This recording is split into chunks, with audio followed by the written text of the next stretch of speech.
សួស្តីពុកម៉ែបងប្អូនទាំងអស់គ្នាសូមស្វាគមន៍មកកាន់ Channel សហគមន៍ឆ្នោតរបស់ Admin ថ្ងៃនេះ Admin មានលេខតម្រុយល្អៗរបស់ឆ្នោតយួនសម្រាប់ចែកជូនពុកម៉ែបងប្អូននៅថ្ងៃទី14 ខែ 12 ឆ្នាំ 2025 នេះ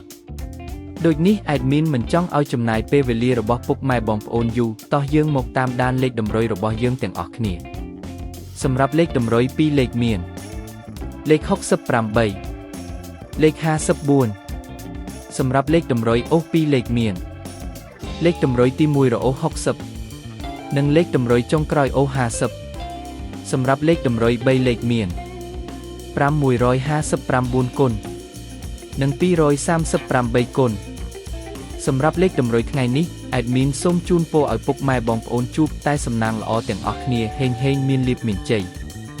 ជាចុងក្រោយសូមកុំភ្លេចជួយចុច Subscribe និង Comment ហើយដាក់សញ្ញារូបកណ្ដឹងដើម្បីជួយផ្ដល់កម្លាំងចិត្តមកកាន់ Admin ជាពិសេសងាយស្រួលតាមដានវីដេអូថ្មីនិងលេខតម្រុយល្អៗជាប្រចាំថ្ងៃជាមួយ Admin សូមគោរពលាពុកម៉ែបងប្អូនពីខ្ញុំបាទសហគមន៍ឆ្នោតសំណាងល្អទាំងអស់គ្នាសូមអរគុណ